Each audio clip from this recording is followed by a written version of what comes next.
remind me, who are you again?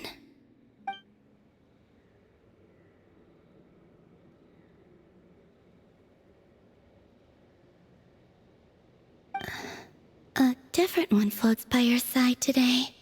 A different one? What's that even supposed to mean? Ugh, there goes Paimon's perfect conversation starter. Hi there! Paimon is Paimon, and this is the Traveler.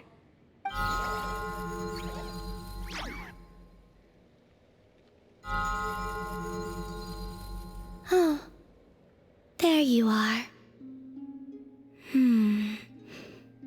Between the two, I suppose you're cuter. Wait, what do you mean Paimon's less cute than that floaty thing?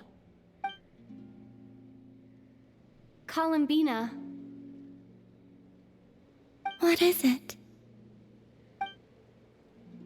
What's your favorite kind of food?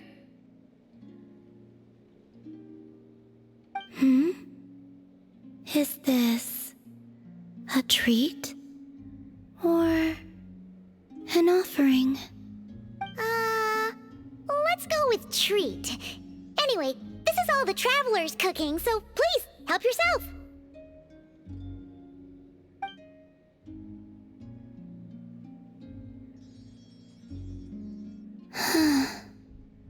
Oh, that wasn't exactly a yes, but she didn't turn it down either. What could she be thinking?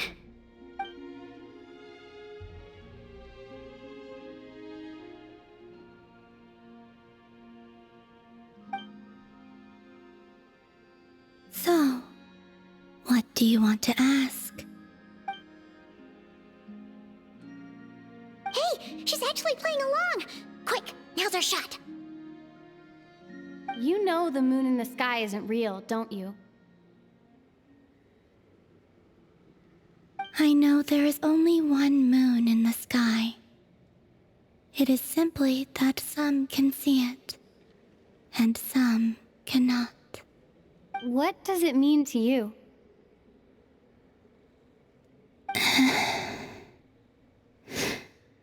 The missing prologue.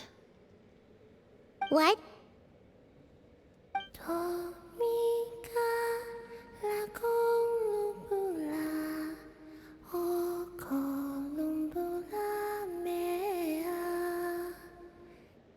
Huh? What does that mean? Isn't she going to explain herself? Can you tell me more about that melody? You were humming it last time too. It must be important to you.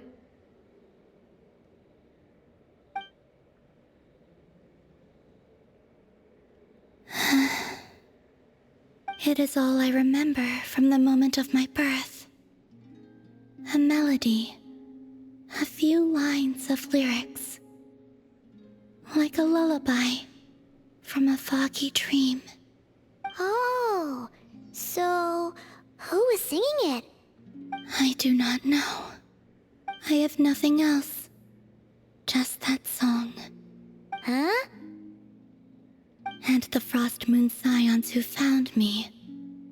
They had nothing either, but hope. Before I even knew what was happening, they were already calling me their goddess. And I had no reason to decline. Like two lost infants unknowingly exchanged, I adopted their faith. And in return, they adopted me.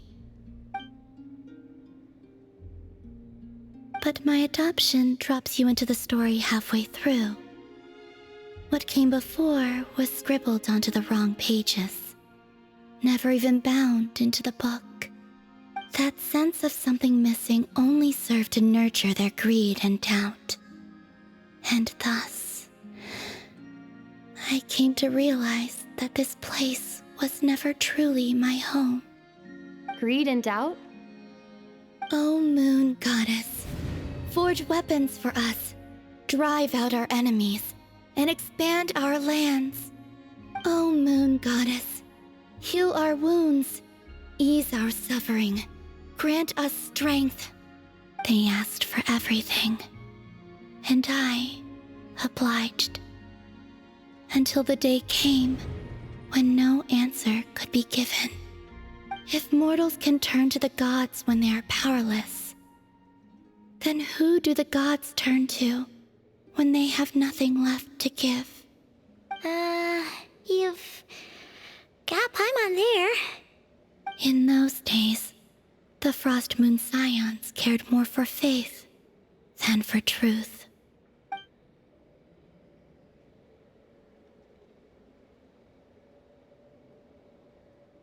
Reality rewrote the sky in words I could not understand. I did not want to read a tampered version, so I simply stopped looking. The real beginning of my story lies up there, on the moon, forever beyond my reach.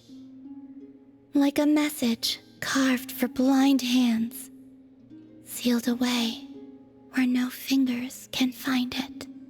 Huh. So that's how it is.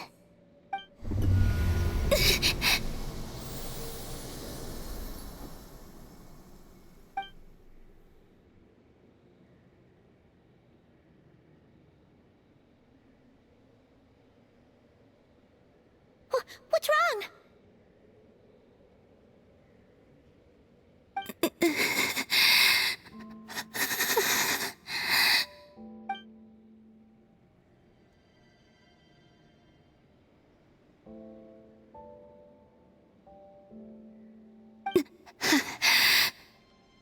You should go. What, now? But you really don't look well. Did something just happen? Is there anything we can do to help? No. Aside from answers, I have nothing else to give you in return. This is the price of running away from home a second time. Running away from home?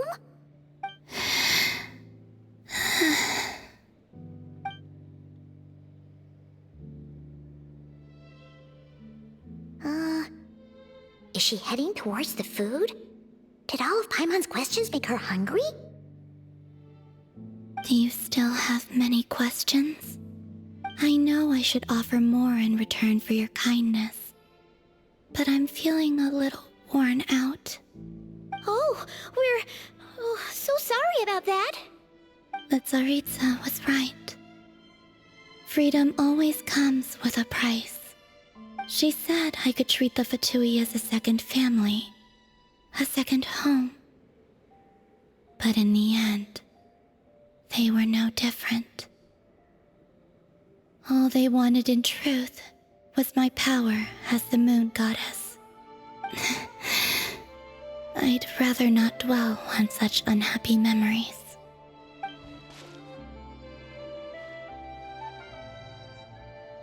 I have fulfilled my promise to the Tsaritsa, though it has used up much of my power. So you see, this has nothing to do with betrayal. So, you're just staying here for now, resting and recovering your strength? Yes, What about these flowers? they have grown in Nodcry for many generations. They're highly sensitive to the ebb and flow of Kuvaki.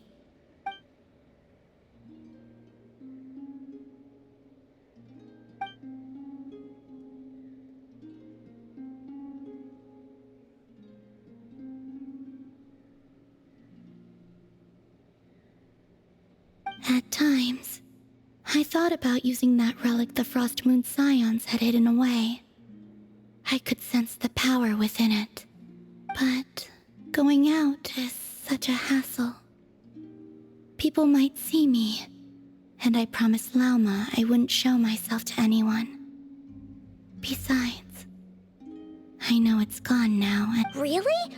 Lauma asked you to stay in hiding? Uh-oh, she's looking back at the food again. But Paimon's still got some little crumb cookies here. You could have these for dessert if you wanted.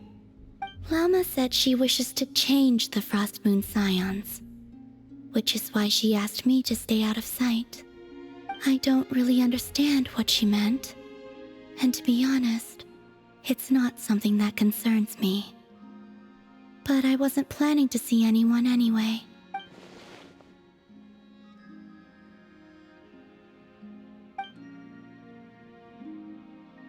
Lauma, the Maiden of the Grove. She is quite unlike any Frost Moon Scion I have ever met before. After hearing my story, she actually apologized for how the Frost Moon Scions treated me back then. She told us she feels like she's been living on the far side of the moon. Is that so? I actually got the opposite impression. She's been keeping her true power hidden away, afraid that people might be dazzled by its brilliance, and that they'd no longer be willing to look her way.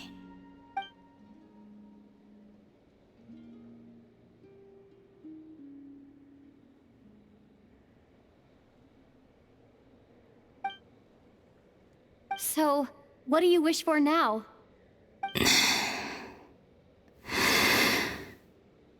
I wish to return to the moon, to the home where my story is written. Right now, that is all I wish for.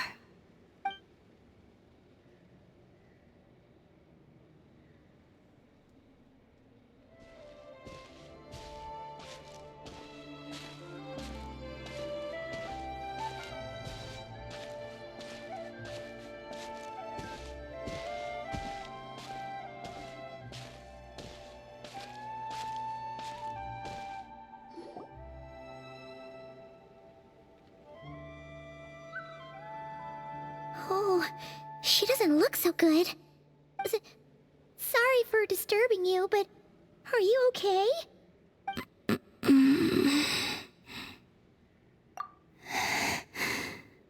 Dizzy. It's like I'm returning to the moon. Wait, it's not that bad, is it?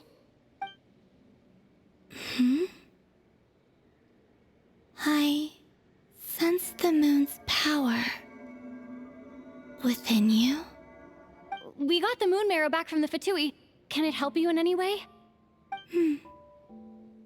And what do you require this time? Come on, don't even think about that. Right now, you gotta focus on getting better.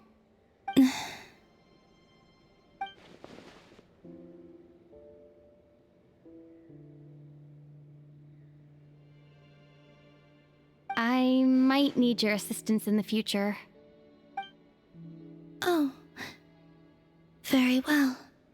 Give me your hand.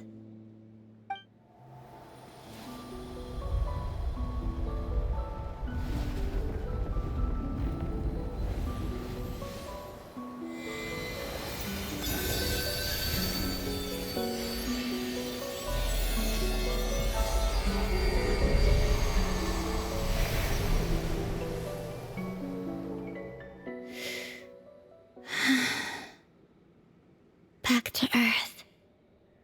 My thanks. Your feet never left the ground. But anyway, feeling any better?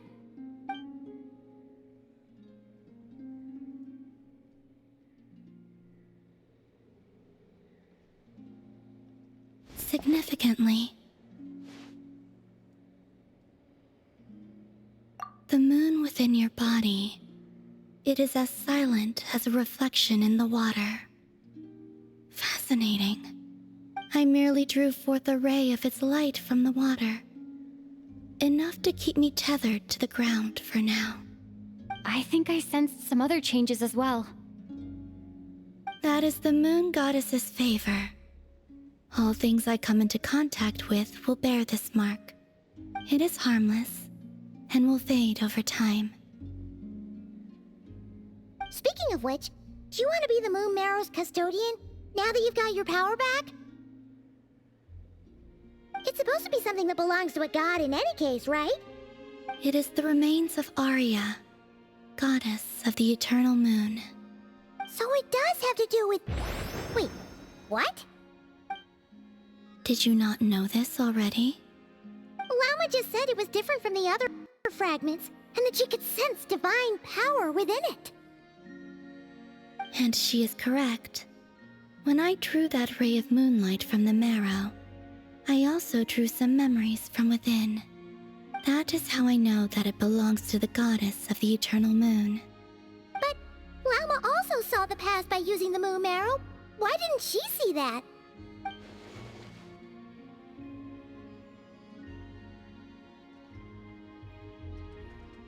There were once 3 moons in the sky, each belonging to a goddess who ruled over it. But after the War of Funerary Flame, all 3 lay slain, and 2 of the 3 moons were shattered during the conflict.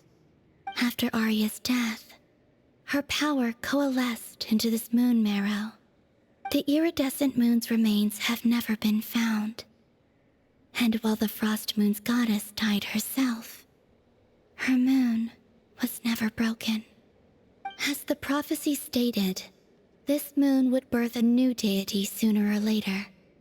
The entity the Frost Moon Scions call the Kutar. I can sense that my power belongs to the Frost Moon, but it lies beyond the false sky, too distant from me. Forget controlling it. Sensing it alone requires immense effort. Oh, wait, let Paimon count this up. We have the Eternal Moon's marrow with us. No one can find the iridescent moons. Does that mean you have the Frost Moon's marrow inside you then? No. It can only form after the moon goddess is dead. Consider it a form of energy core.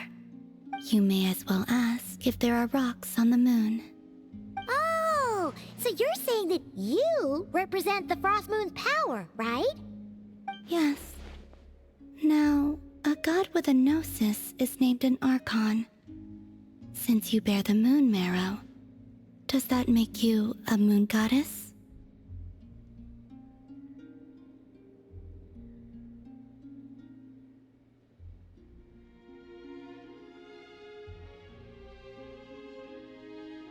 You do not wish to become one?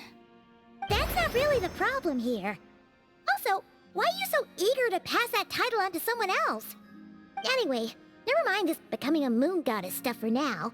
We're asking if we should return this moon marrow to you. I do not desire it. Huh?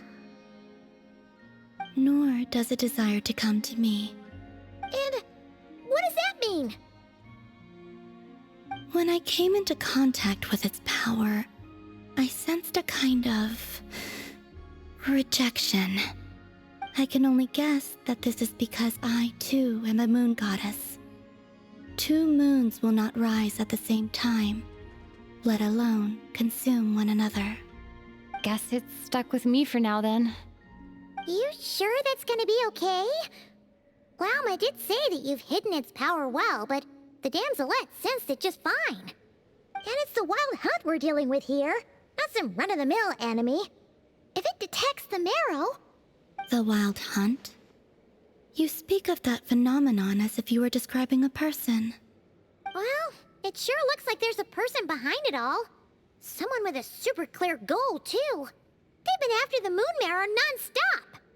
That seems to ring a bell. Huh? Does it really? My colleagues used to mention someone, back when I was still with the Fatui. He hailed from Conria, gaining abyssal power during the Cataclysm, and he had a consuming fixation on the moons. Conria? Well, we don't know if the phantom we saw has anything to do with that, but the details kind of match. What was his name? I only know what others called him. The Reikir of Solnari. Huh. There was that title too. Yes. Wait a second. Dane mentioned him, didn't he? Does that mean that our enemy is Rerir, one of the 5? Huh? If that was the case, surely he'd be stronger than this, though. I have heard that he disappeared not long after the Cataclysm. But when I asked my colleagues where he went, they replied, "Do you really not know?" Why would they say that? The tale of his final fate has it that he fell into the moon's reflection, from which there can be no return. Wait, hold up, pause. There's just too much information. I felt the same. They seemed to think that I should be the one who would know everything about the moons.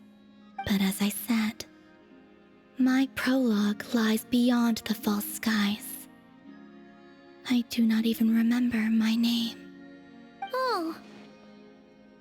Either way, following his departure, the wild hunt situation worsened drastically, and it has since become a byword for abyssal disaster. The present phenomenon may have inherited the same title, but it far surpasses its past incarnation in both scale and lethality. Oh, to think that we're up against one of the infamous 5 sinners. That's way too much for us to handle. That incident on Star Sand Shoal must have been luck then.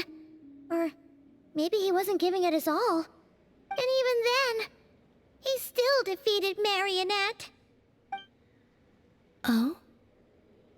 What did you just say? Would you mind repeating that? That's your ex-colleague? So, we were on Star Sand Shoal together, and she was beaten by the Wild Hunt, too. Did you just laugh? No. She totally did. Are you two on bad terms or something? No.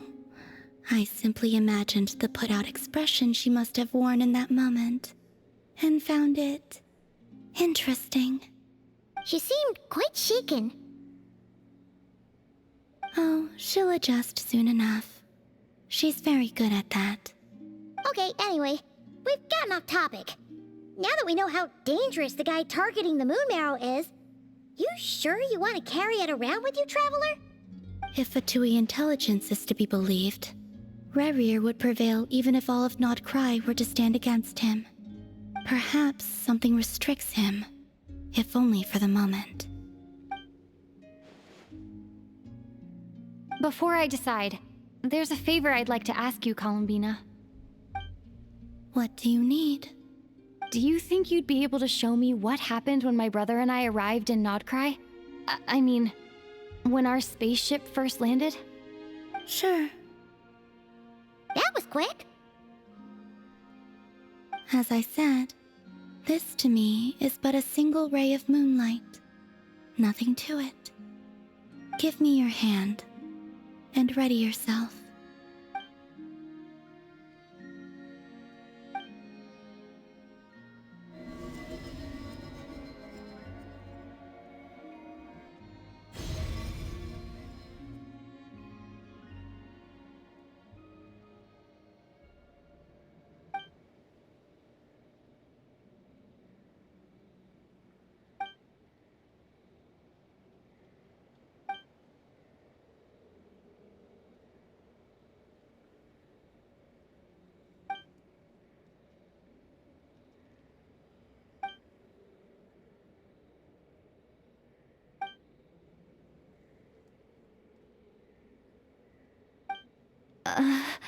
Where is this?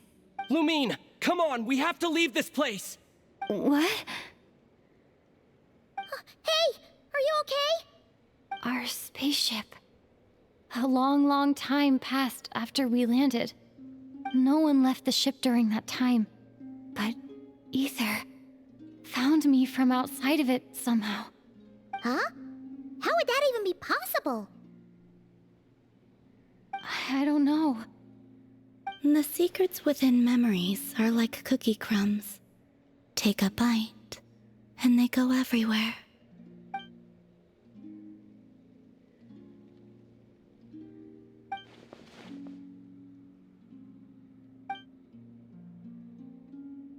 All right.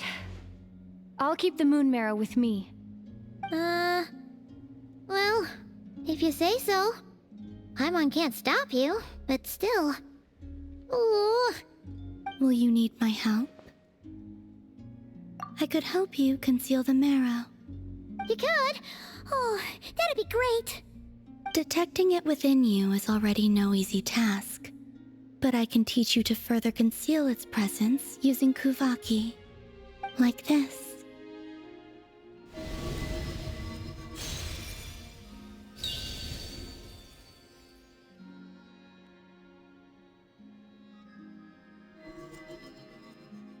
Ooh, looks like a shield.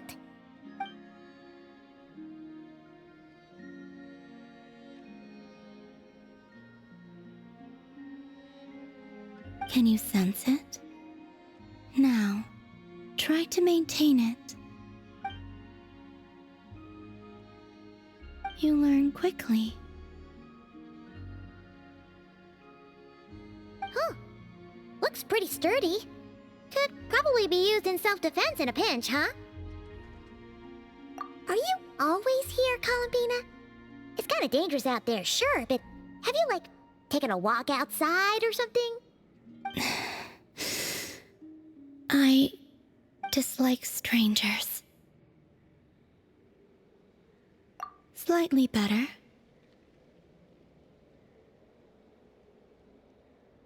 Yeah, the Frost Moon Scions have changed since you last saw them. Who knows? You might actually like them. I will consider it. She seems kind of tired. Either way, thanks for agreeing to help us. It wasn't much. The flowers here. They like guests like you.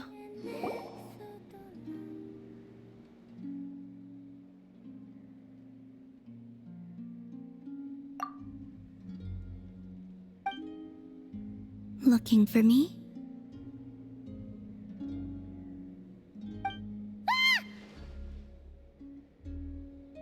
After sensing your arrival, I wanted to see how close I could get to you from behind.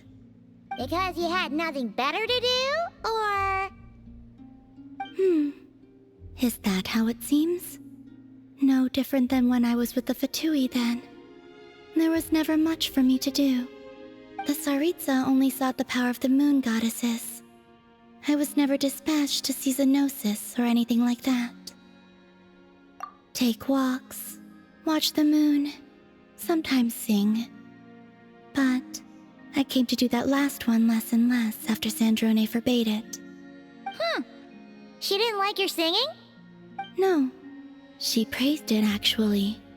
But I had only recently joined the Fatui then, and she said my singing set the others on edge. Because, for those not in the know, it seemed like I was about to use some sort of power. Oh, huh. Paimon can sort of understand that. Oh, and there was another reason. She said she did most of her research at night, so if I sang during the day, it would disturb her attempts to catch up on sleep.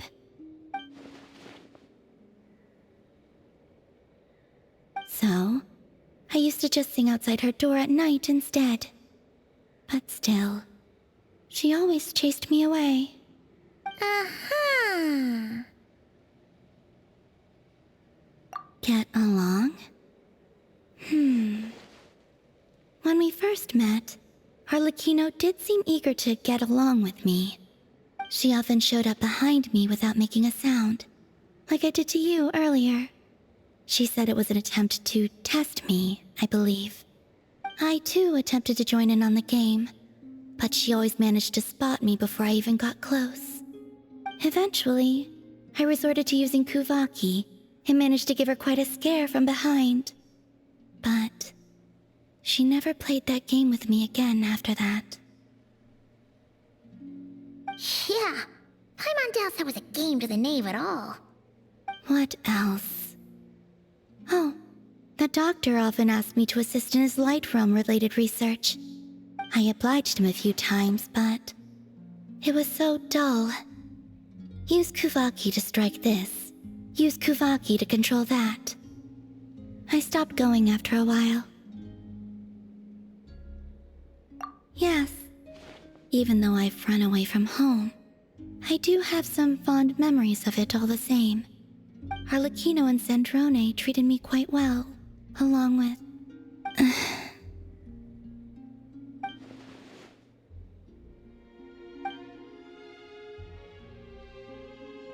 Give me your hand.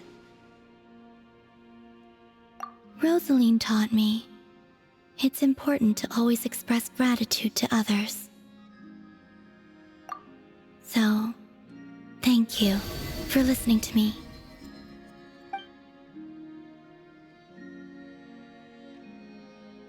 I believe that's enough for today. Whoa, that was sudden.